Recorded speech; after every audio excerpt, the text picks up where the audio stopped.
temps de venir à cette assemblée. Son Esprit Saint éclaire vos décisions. Notre-Dame de Lourdes. Priez pour nous. Au nom du Père, du Fils, du Saint-Esprit. Amen.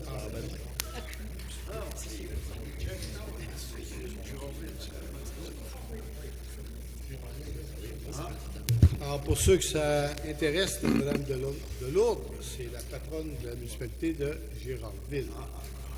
C'est une grande tante de M. le maire.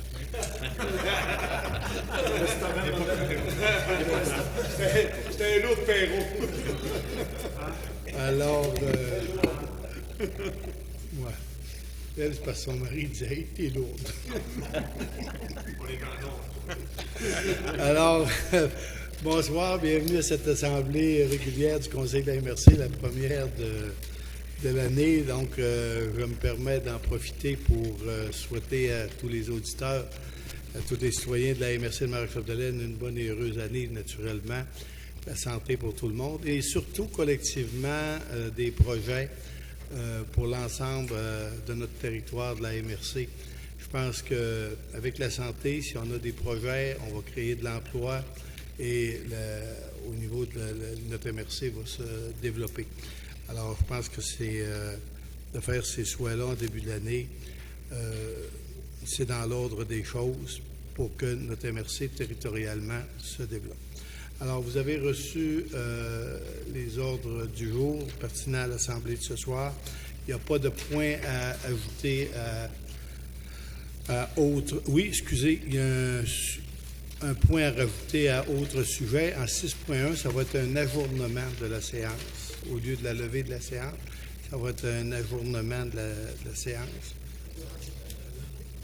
C'est ça, M. Bouchard? À l'article 9, au lieu de lever, OK, au lieu de lever, donc on ne rajoute rien à autre sujet, mais on le met, au lieu de lever, c'est modifié pour ajournement. C'est beau.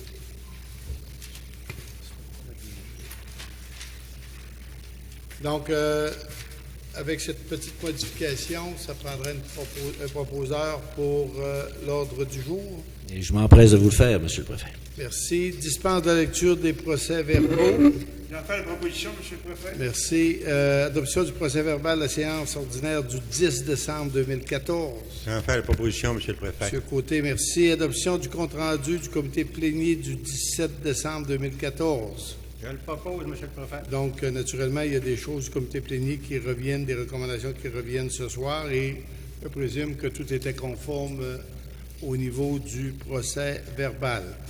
Alors, point législation et administration, en 4.1, ratification des comptes, M. Biron. Oui, après avoir fait la vérification avec M. Côté et M. Quentin, tout nous semble normal. Les listes d'échecs émis, une première liste de 1 059 172 et liste de paiement suggérée de MRC, une première liste de 46 383, une deuxième liste de 38 533, une troisième liste de 19 055 pour un grand total de 103 972.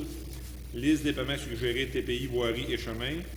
Une première liste de 71 427 pour un grand total de 175 398. J'en fais la proposition, M. le Préfet. Merci beaucoup.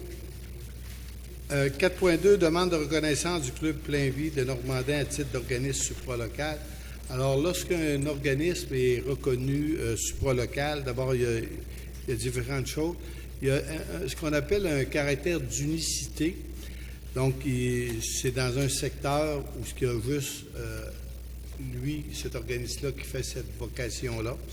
Et deuxièmement, il peut desservir un territoire de la MRC, donc plusieurs municipalités. Le Centre Plein Vie, c'est un centre qui s'occupe d'handicapés, personnes handicapées. Alors, ils ont fait la demande à la commission municipale. Alors, qu'est-ce qui arrive, c'est qu'ils demandent d'avoir une exemption de taxes municipales à la municipalité de Normandin.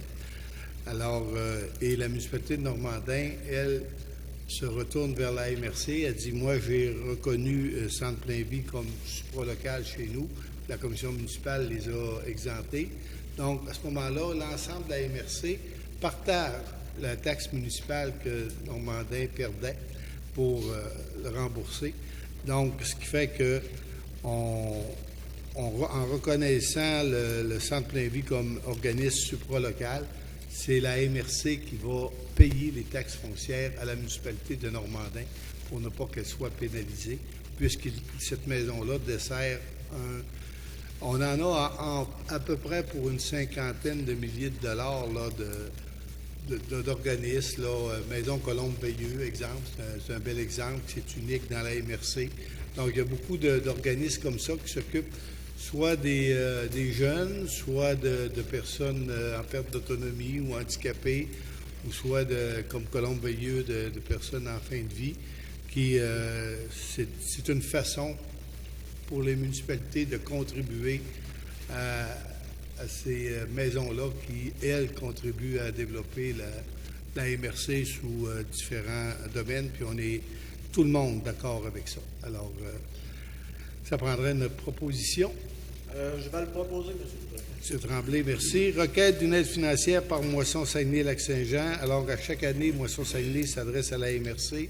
Ils nous fournissent la liste des organismes dans la MRC de Maria-Chapdelaine qui reçoivent des denrées de Moisson Saguenay. On a de Beaumont-Sassini, de mémoire, Saint-Augustin.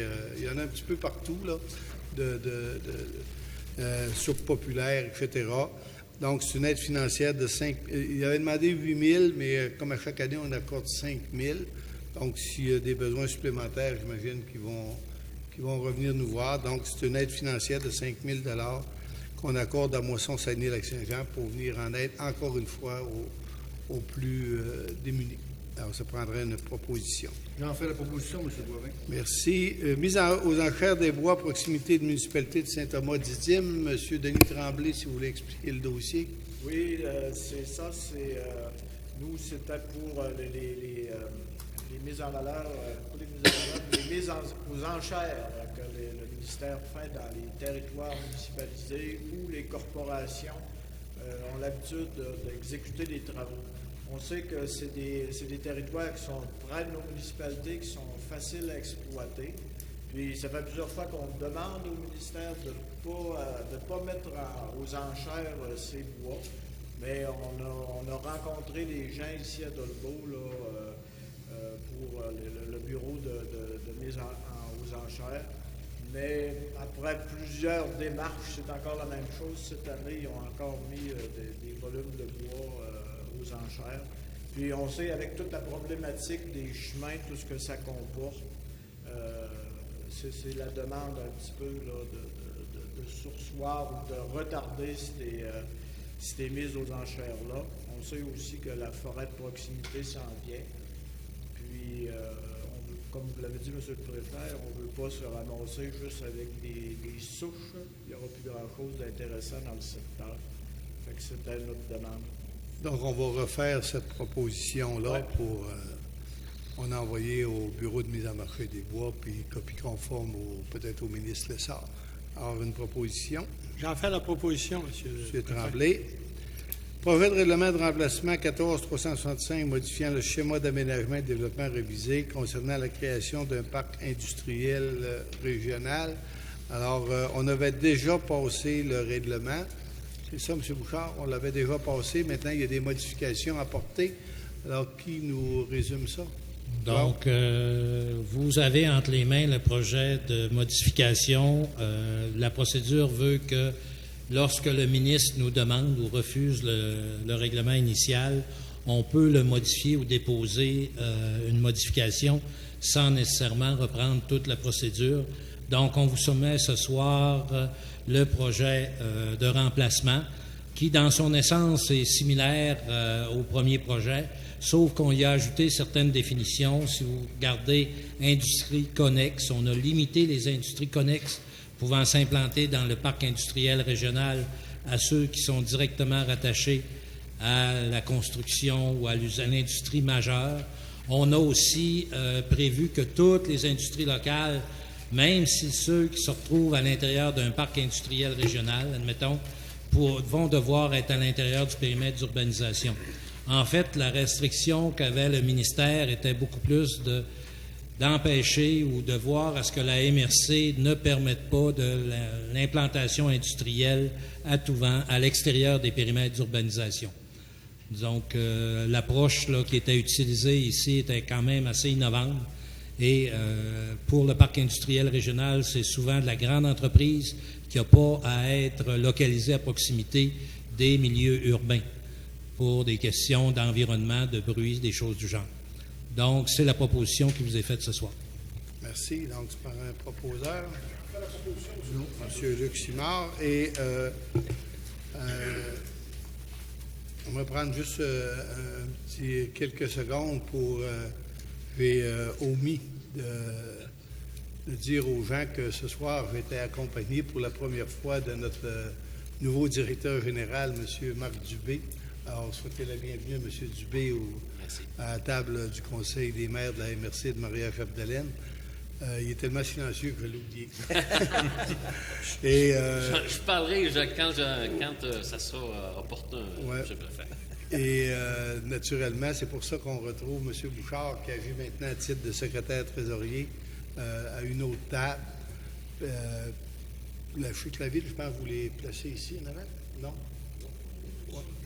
Et vous avez de la place à... Ah, c'est vrai, vous êtes juste 6 là. Alors, M. Bouchard qui occupe maintenant les fonctions de secrétaire trésorier. Alors, voilà pour le petit impair. Désignation de 2 représentants au conseil d'administration de la Régie des matières résiduelles. Donc, il faut le faire officiellement. Les 2 représentants, c'est le préfet et le maire de la ville de Dolbeau-Mistassini. Pourquoi? Parce que moi, je me trouve à représenter l'ensemble des plus petites municipalités et Dolbeau-Mistassini, qui est le partenaire majeur de la MRC avec le nombre de portes, naturellement, est représenté par son maire, alors au conseil de la Régie des matières résiduelles. Donc, on vous demande de reconduire ces 2 nominations-là, s'il vous plaît. Je vais en faire proposition, M. le Préfet. Merci, M. Villeneuve.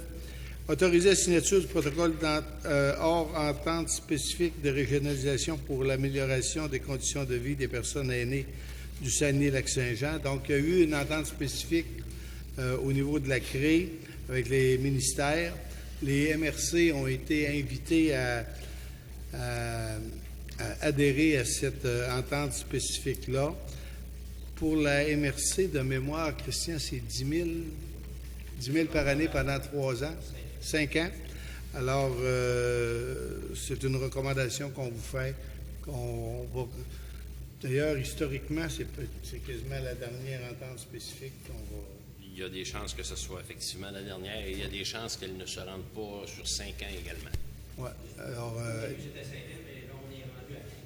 on est rendu à 4, ça va diminuer encore peut-être avec les restrictions budgétaires. Donc, je prendrai une proposition pour autoriser notre participation. Et ça fait suite, naturellement, à tout l'exercice de MADA qu'on a fait.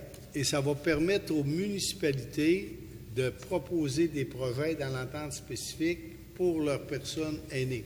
Donc, soyez à l'affût, soyez vigilants pour pouvoir présenter des projets dans le cadre de l'entente spécifique pour bénéficier de ces sommes d'argent-là qui viennent des ministères. Une précision, M. le Préfet, les appels d'offres sont déjà en cours. Donc, si vous avez des projets, ça serait important que vos organisations puissent rapidement se mettre en marche pour déposer des projets.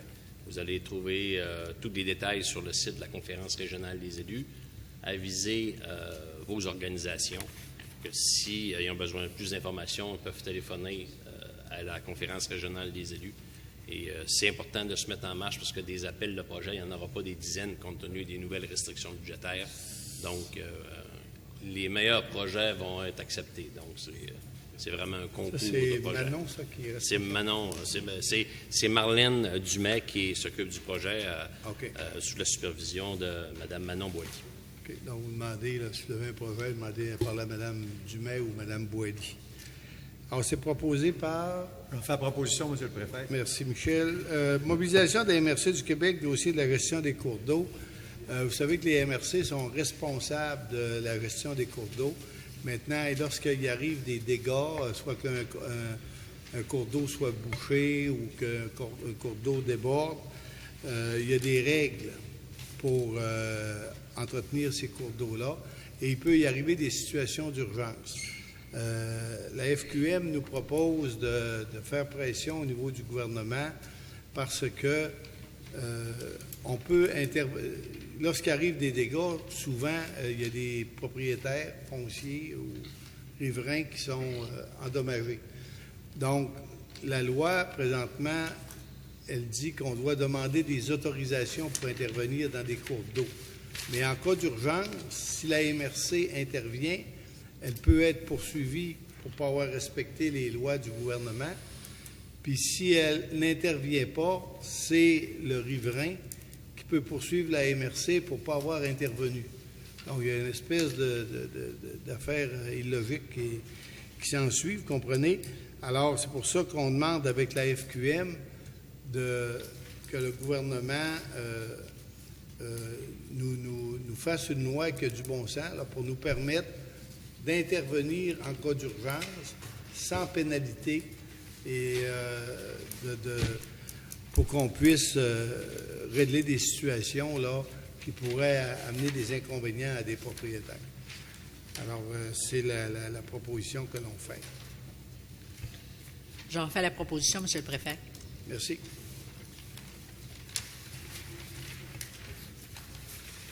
Euh, 4.9.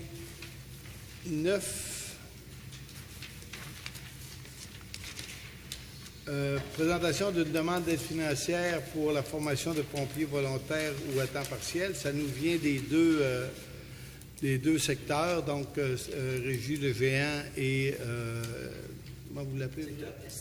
Secteur Est. Alors, on sait que le gouvernement a autorisé des budgets supplémentaires pour la formation des pompiers. Les deux régies se sont réunies pour regarder quels étaient leurs besoins. Donc, nous, comme on est mandataire pour comment tu appelles ça, Christian? Au schéma de risque. Ouais.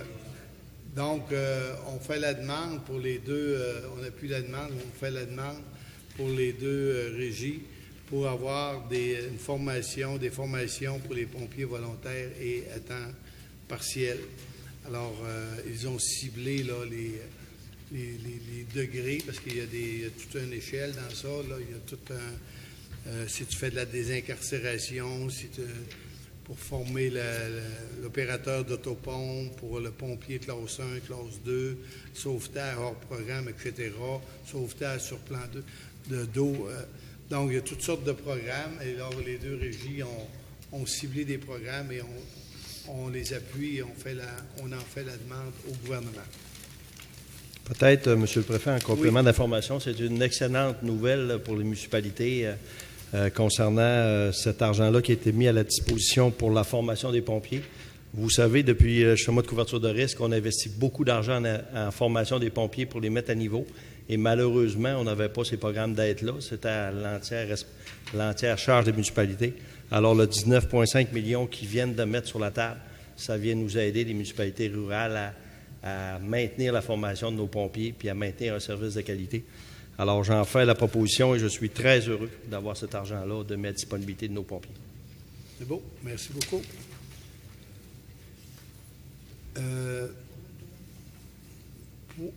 Signature des 4.10, signature des effets bancaires en substitut du secrétaire trésorier à l'occasion et des autres documents administratifs. Donc, comme on a changé de directeur général, vous comprendrez qu'il faut changer les signatures et faire des autorisations, donc pour être légal. Donc, ça prendra une proposition pour autoriser M. Dubé à ces signatures-là. Alors, je vous en fais la proposition, M. Boivin. Vérifiez mon microphone. Oui, tu vérifies. Il marche mieux, hein? Position de la MRC à l'égard de l'agrandissement de la pourvoirie Népicie incorporée, Jacques. Oui, comme vous le savez, on vous a déposé un plan dans lequel on rappelle les événements. Pourvoirie Népicie a été créée suite à une demande d'un propriétaire sur lequel il y avait eu un avis de la MRC qui prévoyait qu'on ne devait pas enclaver, le ministère ne devait pas enclaver de chalets. Le ministère a passé outre la résolution de la MRC et a enclavé certains propriétaires, dont M. Marcil.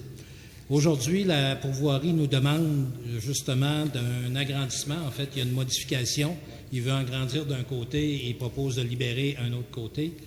Et à cette occasion, ce qu'on vous a recommandé, suite à différentes analyses, c'est d'une part d'exclure la partie du lac Grave sur lesquelles on retrouve M. Marcil, ou sinon, s'il y a problématique, notamment en regard de l'aspect phonique ou capacité de la pourvoirie, au moins de prévoir que M. Marcil et ses invités pourront prendre un certain nombre de prises sans avoir au préalable avisé le pourvoyeur, mais par contre, il devra enregistrer les prises qui aura été prélevées dans le lac, de manière justement à permettre au pourvoyeur d'effectuer ses rapports. Alors, c'est un gros dossier qui date de plusieurs années, même de M. Guy Chevrette, alors que M. Chevrette était ministre des Ressources naturelles. Et c'est un monsieur qui, pour résumer, compléter ce que Jacques disait, c'est un monsieur qui s'est installé sur un lac. Après ça, le gouvernement a mis une pourvoirie. Et là, la chicane a commencé parce qu'à chaque fois que le monsieur sortait sa chaloupe, les gens de la pourvoirie allaient le voir, justement pour collecter les droits. Alors, lui, il trouvait ça injuste. Donc, il y a eu toutes sortes de négociations. Et là, on est rendu au bout, là, après peut-être 7-8 ans là, de négociations, de dire, regarde, on dit au ministère, c'est pas à la MRC Marie-Chapdelaine de trancher, mais c'est à vous autres de trancher ce cas-là. Alors, c'est proposé par... Je vais faire la proposition, M. le Préfet. Merci. 5.2.1, autoriser un appel de projet pour le développement de terrains de villégiature dans les limites territoriales de la municipalité de Péribonka. M. Potvin. Oui, comme vous le savez, la MRC, suite à différentes demandes, peut mettre en appel d'offres des terrains de villégiature. Et ça, pour une question d'équité. Dans certains cas, elle peut procéder autrement, mais suite à des recommandations du comité multiressources et une analyse qui a été faite des situations précédentes, il vous est recommandé de mettre par bloc, c'est-à-dire que pas l'ensemble des lots du secteur, mais bien par partie le territoire, en conservant une zone tampon aux deux extrémités, afin de voir à protéger les aménagements qui sont déjà réalisés d'un côté comme de l'autre. Donc, on va y aller bloc par bloc. Il y a la possibilité d'en faire 7 ou 8 de mémoire et on va sonder le marché. C'est le promoteur qui va acquérir, va devoir déposer un plan d'ensemble suivant la réglementation de la municipalité de Péribonka. Et ce n'est pas pour les particuliers, c'est vraiment un promoteur qui est recherché pour construire l'ensemble des propriétés là, qu'il va acquérir.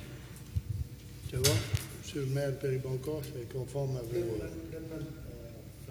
Donc, ça paraît une proposition. Je vais faire la proposition, M. le Préfet. M. Côté, nécessité de réaliser une vigie légale par année dans le cadre du système de gestion environnementale. M. Potvin.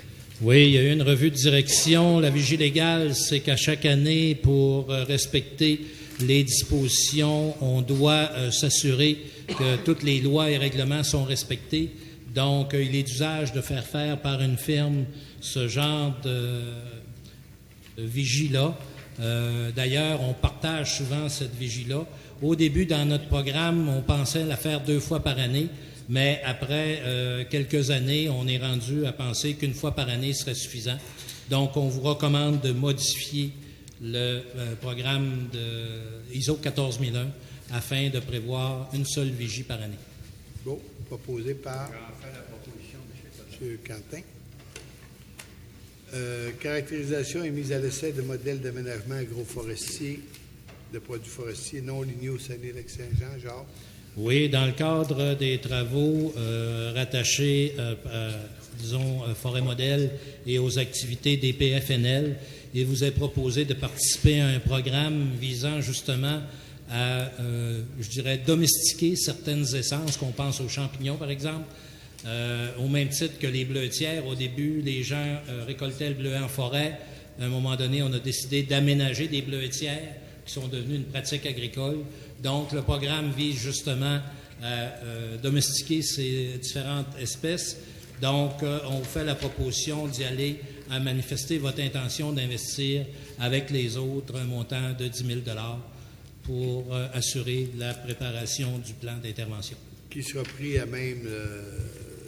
Et dans les fonds de TPI, on se rappelle qu'on s'était engagé à financer un certain nombre de recherches. On l'a fait dans le cadre des bleutières déjà. Donc, on poursuit du côté des PFNL. C'est bon. Proposé par... Je propose, M. le Préfet. Merci. C'est toujours conditionnel à ce que tout le monde embarque dans l'entente. Oui. Participe à l'entente. Effectivement, parce que là, c'est dans la lettre que M. Harvey nous a envoyée, c'est « il semble ». Fait que le semble va devoir se transformer en concrétisation. Projet d'entente de service avec la Société de gestion environnementale, comme c'est M. Luximard qui a signé le document, je vous demanderai de vous retirer. Effectivement, je me retire de ce point. Alors, juste mentalement. C'était off. Alors, on a reçu une lettre, comme à chaque année, on demande pour l'entretien des terrains au niveau du bureau de la MRC et du pont de la Véloroute. Donc, on a une proposition de la SGE au coût de 3 000 qu'on accepte. Alors, ils font très bien le job. Donc, si on a des travaux supplémentaires, c'est un taux de 26 de l'heure. Puis, on paie si on utilise là, certains autres équipements. Alors, je prends une proposition pour accepter la proposition de la SGE. J'en fais la proposition, M. le Préfet. Merci. Politique nationale de la ruralité, adoption du plan de travail, donc il a été déposé avant les fêtes au Conseil des maires. Alors, c'est un dossier qui est naturellement très volumineux. Alors, nous, à la MRC, je vous rappelle qu'on a déposé un plan de travail pour 2014-2019, mais dans toute la restructuration gouvernementale qu'il y a eu, on n'était pas obligé de le faire. Mais comme il était presque terminé au moment de la décision gouvernementale, on a dit au CLD, garde, terminez-le. Ça va nous permettre, à toutes les années, de voir quel travail il se fait, etc. Donc, ça prendrait une proposition pour accepter le plan de travail qu'on a fait pour 2014-2019. Un plan étoffé de 54 pages, très professionnel. J'en fais la proposition. Merci, M. Goulet. Véloroute des Bleuets, autoriser la signature d'un protocole d'entente concernant l'utilisation d'une partie de la piste cyclable par les motoneigistes à Chambord. Donc, la municipalité de Chambord s'est adressée à nous parce qu'il y avait un club de motoneige qui voulait utiliser une petite partie de la piste cyclable. Et comme toutes les municipalités qui en font la demande, on accepte à une condition, c'est que la municipalité se porte garante des résultats à la fin de la saison. Alors, si... parce qu'on a favorisé le gel de la chaussée, il y a des fissures ou des déformations qui apparaissent. La municipalité s'est engagée à réparer les dommages. Ça, normalement, on va le voir avant que la neige arrive et on va le voir au printemps. Puis la municipalité nous accompagne. On fait même une vidéo de la situation pour constater s'il y a eu des dommages. Alors, on va avoir aussi une demande, je pense, pour la municipalité de Métabetchouan. Elle est acceptée, mais les autres, ils ne veulent pas signer de protocole parce qu'ils disent qu'on leur fait l'année prochaine. En tout cas, on en rediscutera, là. Donc, pour Chambord, ça paraît une proposition. Je vais faire la proposition, M. le Préfet. Merci. Remboursement des frais d'entretien 2014 aux municipalités, c'est que les municipalités de Maria-Chapdelaine, nous, on fait nous autres mêmes l'entretien avec les municipalités des secteurs de la Véloroute. La route verte nous subventionne. Donc, les municipalités de la MRC comptabilisent les frais qu'ils ont eus pour l'entretien et on a une partie qui est remboursée. Alors, au niveau des montants, ça représente genre... Oui, on fait une proposition aujourd'hui de 120 736 $. Donc, c'est 120 000 $ qu'on va rembourser aux municipalités participantes à la Véloroute. Et malheureusement, c'est la dernière année. Oui. Parce que la route verte a été coupée par le gouvernement. OK. Donc, proposé par... Merci, Luc. 553, adoption du règlement d'un règlement d'emprunt de 3 603 700 $. Jacques. Oui, le printemps 2014, l'ensemble des municipalités membres de la Véloroute des Bleuets ont été rencontrés et les rapports qui ont été déposés prévoient que la durée de vie utile d'une infrastructure comme la Véloroute des Bleuets est de 25 ans. Donc, compte tenu qu'elle a déjà plus de 10 ans, il a été convenu d'anticiper et de commencer à faire certains travaux d'entretien majeurs. Pour ce faire, compte tenu que les règlements d'emprunt qu'on avait déjà viennent à échéance, les municipalités ont accepté de verser les mêmes montants. Donc, dès cette année, on prévoit, au nom de l'ensemble des municipalités membres de la Véloroute, un emprunt totalisant 3 703 000 $ afin justement de réaliser les travaux, certains travaux majeurs un peu partout autour du lac. Entre autres, dans la MRC, Normandin va être la première touchée. Après ça, on a à Saint-Félicien, Métabetchouane, Alma, il s'en fait un peu tout le tour du lac. Donc, il va se faire des travaux de réfection majeure dans ces municipalités-là, à même le règlement d'emprunt. On en a discuté tout à l'heure en comité, c'était clair pour tout le monde, alors moi, j'en fais la proposition. Merci, M. Hébert. Véloroute, toujours, dépôt du rapport de fin de saison 2014, donc qui a été déposé au ministère des Transports. Donc, c'est un montant de les dépenses ont été de 511 960 $. Donc, comme elles excèdent ce que le ministère nous donne, donc on n'a pas de problème à réclamer 200 quelques mille dollars là, pour les travaux d'entretien. Pour 200, Domaine du Roi, 200... C'est 511 000 au total pour l'ensemble des MRC, donc on n'a pas de problème pour réclamer de notre part de 201 218 que le ministère nous doit. J'en fais la proposition, M. Beauvais. Merci, M. Villeneuve. Toujours un appel dans Véloroute, un appel d'offres pour honoraires professionnels. Donc, comme c'est des travaux au niveau professionnel pour le règlement d'emprunt qu'on vient de faire, dépasse 25 000 et même 100 000 $. Alors, il va de soi qu'on va demander via les voies traditionnelles des appels d'offres pour avoir des professionnels au dossier. Alors, je vais en faire la proposition, M. le Préfet. Merci, M. Fortin. 5.6, conformité au schéma d'aménagement pour Périboncourt. Bon, pour le secteur auquel on mentionnait tantôt que la MRC va en appel d'offres, la municipalité a modifié son plan d'urbanisme et son règlement de zonage.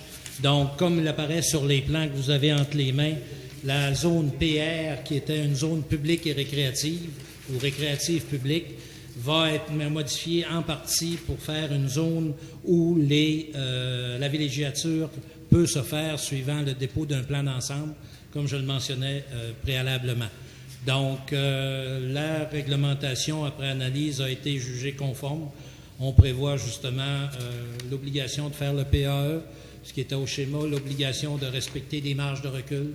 Donc, suite à l'analyse qui a été faite, la recommandation est de juger conforme au schéma d'aménagement. C'est beau. J'en fais la proposition, M. le Préfet. Mais pourquoi, à ce moment-là, en tout cas, la première partie, là, à l'annexe 2, pourquoi qu'elle ne devient pas PAE aussi? La première partie, c'est parce qu'elle reste PR, elle reste publique et récréative. Ah, OK. Donc, l'ordre du jour, excusez, 5.7, autorisé la signature d'une convention d'aménagement avec la Société sylvicole de Vicessini. En fait, là, c'est pour avoir accès au programme d'aide gouvernementale en forêt privée, il faut aller chercher une aide technique. Donc, la Société sylvicole avec qui on faisait affaire nous demande de renouveler le programme. C'est un programme qui vient à échéance. De mémoire, c'était tous les 5 ans. Donc, on vous en fait la recommandation, notamment pour faire les travaux sur l'ancien site d'enfouissement qui va devoir être reboisé là, au cours des prochaines années. Bon. J'en fais la proposition, M. le Préfet. Mme Chiasson, merci. Donc, des questions? de part et d'autre? D'abord, journaliste. J'aurais peut-être le ministère des Forêts a annoncé aujourd'hui des consultations en ce qui regarde la diminution du nombre d'aménagements, des zones d'aménagement forestière. OK? Ils vont passer ici dans la région de 7 à 2 en 2018. Les UAF? Oui. Est-ce que au niveau de la MRC actuellement, on envisage faire valoir un avis quelconque sur cette question-là ou si on envisage d'étudier ça ou quoi? Ben, moi, hier, j'étais en rencontre avec le ministre concernant toute la problématique forestière. Il en a parlé. C'est sûr que pour le ministère, le fait d'avoir autant d'UAF dans la province, si on veut, ça vient qu'à causer problème, parce qu'à chaque fois que tu as un UAF, tu es obligé d'avoir une table gire, tu es obligé d'avoir des sources de consultation pour cette UAF-là. Moi, je n'ai pas vu si on sortit une carte, moi, je ne l'ai pas vue encore, là. Peut-être que Jacques peut compléter, là. En complément, il faut se rappeler que moi, j'ai eu l'occasion, compte tenu que je représente la MRC, sur les tables gires, de voir la présentation. Il faut se rappeler à quoi sert justement ça, donc en termes de processus de planification. Ça peut être intéressant. Par contre, pour le côté de la médaille, ça éloigne, par exemple, le citoyen du corps. Une seule grande table gire qui va regrouper, exemple, ONRC, on n'a pas la même vision que nos voisins, donc ça peut être problématique. Mais on est sûr du ministère que, du côté du ministère, il va y avoir quand même des tables sectorielles là, qui vont pouvoir se faire. D'autre part, on nous a dit aussi qu'il n'en était aucunement question de regrouper aussi des unités d'aménagement.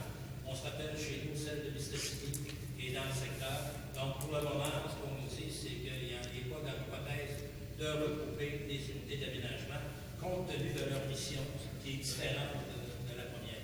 Quand tu parles d'unité d'aménagement, tu parles des bureaux. Je parle en fait du territoire de 25. Dans le Japon, nous autres, on utilise la 24-51, la 27-51 et la 25-51. OK. Ils vont demeurer, mais regroupés au sein d'une même unité. C'est ça. Donc, si je peux m'attendre, c'est qu'au niveau de la MRC, on va certainement étudier la question. Oui, c'est sûr et certain que là, on va avoir les cartes, on va regarder ça avec M. Dubé, qui connaît bien le domaine aussi, là, puis avec Jacques, puis notre ingénieur au bureau. On va regarder, mais... Il va y avoir un processus de consultation, M. le Préfet. Ouais. Je peux vous rassurer tout de suite, là, le ministère s'est engagé à rencontrer tout le monde parce qu'il y a effectivement des avantages et des désavantages à regrouper. Mais je pense que les avantages vont l'emporter sur les désavantages. Donc, on verra bien.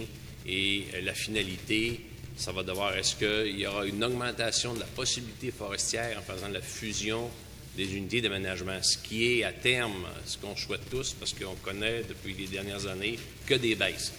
Donc, parmi les moyens envisagés pour essayer de renverser la vapeur, c'est la fusion du AF et en plus, dans la gestion des contraintes, parce que la foresterie aujourd'hui, c'est devenu une gestion de contraintes. C'est beaucoup plus facile quand tu as un large territoire varié de gérer les contraintes, de faire des aires protégées à différents endroits, de planifier la récolte forestière dans des secteurs où il y a des vieilles forêts, où on peut concentrer, et dans les secteurs où il y a des jeunes forêts, où on n'a pas besoin d'aller, on peut attendre. Donc, dans la planification, ça devrait amener des avantages. Évidemment, comme M. Potvin l'a dit tout à l'heure, la connaissance du territoire, c'est un autre... Il n'y a personne qui est en mesure, c'est des territoires immenses, d'avoir une vision globale du territoire, ce que les gens avaient anciennement, et également les défis techniques du calcul de possibilités forestières. Dans l'état actuel des connaissances et des façons de faire, il n'y a pas de logiciel qui permet d'englober l'ensemble des contraintes et de faire un calcul de possibilités forestières. Donc, pour le bureau du forestier en chef, ça va représenter un défi immense d'être capable de faire une évaluation de la possibilité, et il y a des risques que la précision des calculs soit diluée passablement. Donc, comme je l'ai dit, il y a toujours deux revers à une médaille, mais je pense que finalement, il y en a plein d'autres. Là, on pourrait en discuter des heures, mais finalement, je pense que les avantages devraient l'emporter sur les désavantages. Ça va?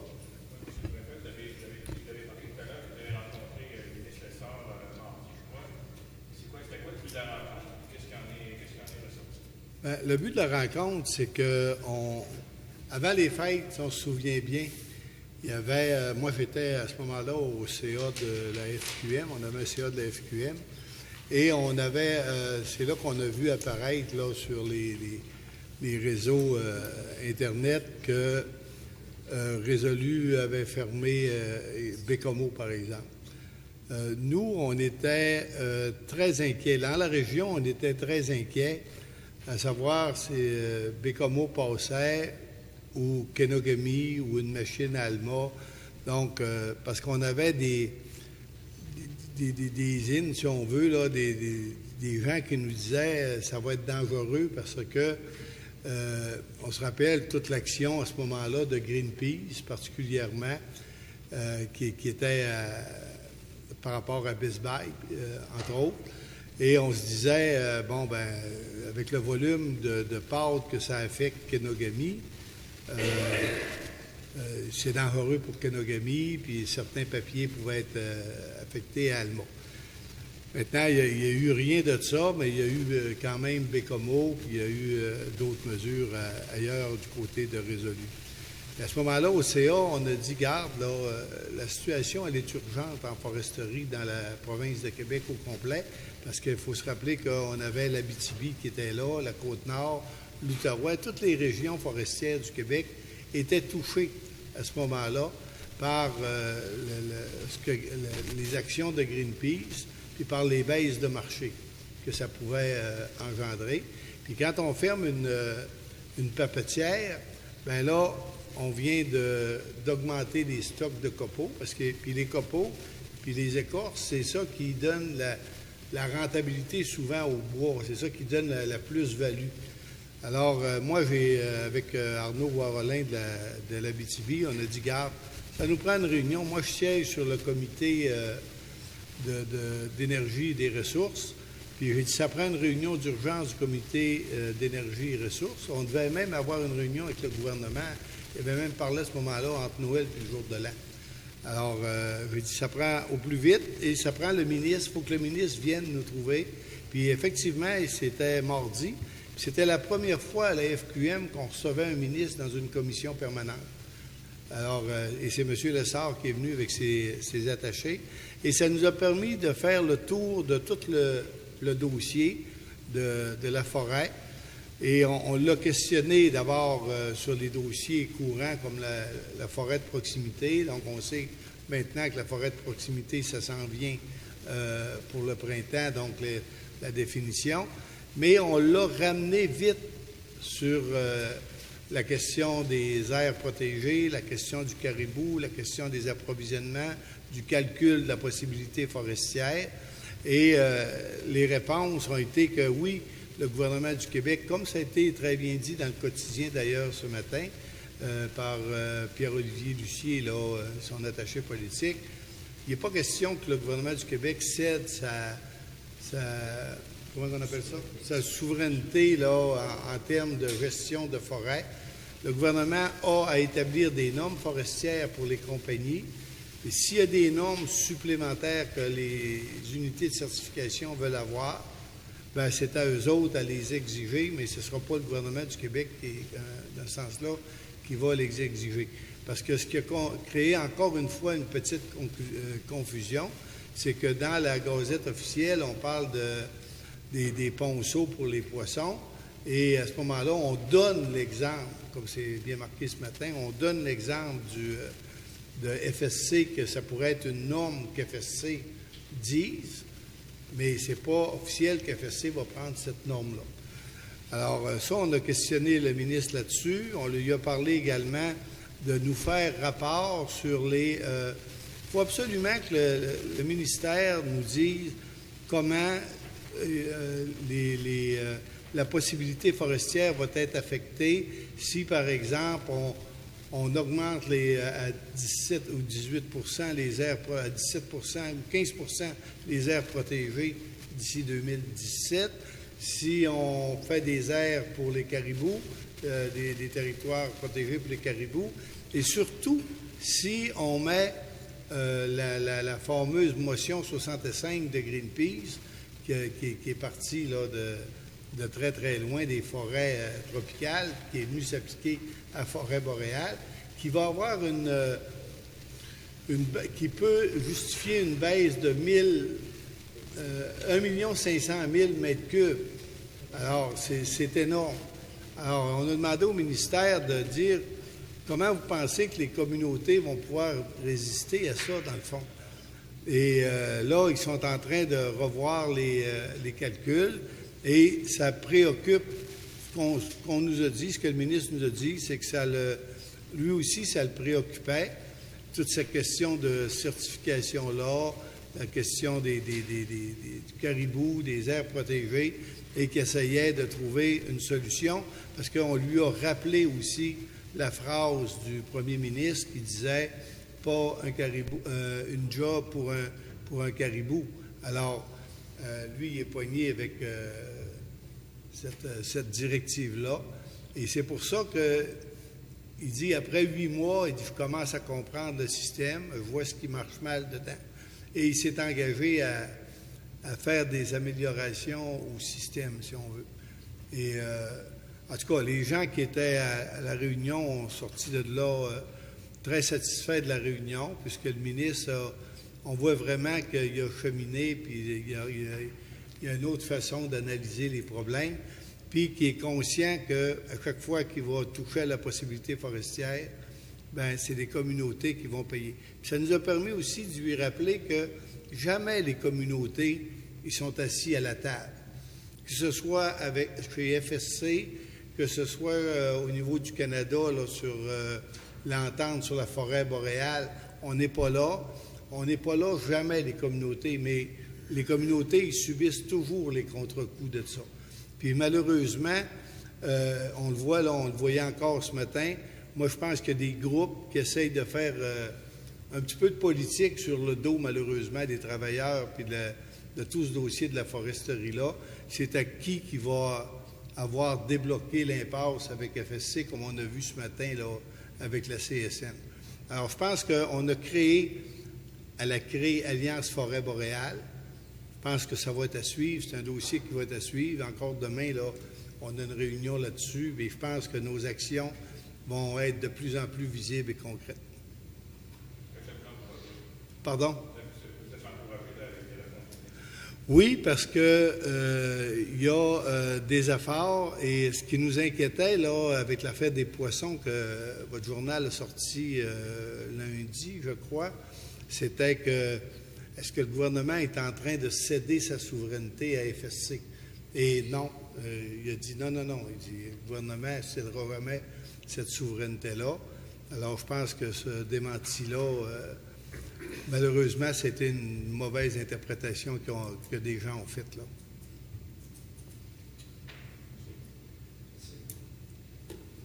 C'est beau? Alors, là, c'est l'ajournement au 28 pour un avis de motion qui sera pris pour les travaux de Val-Jalbert. Parce que, pas Val-Jalbert, la 11e chute. Alors, pour les travaux de la 11e, c'est ça, pour les travaux de la 11e chute, on ne pouvait pas passer l'avis de motion ce soir parce qu'on n'a pas en main tous les documents requis pour un règlement. À 16h30. Merci. Ah, M. Dubé.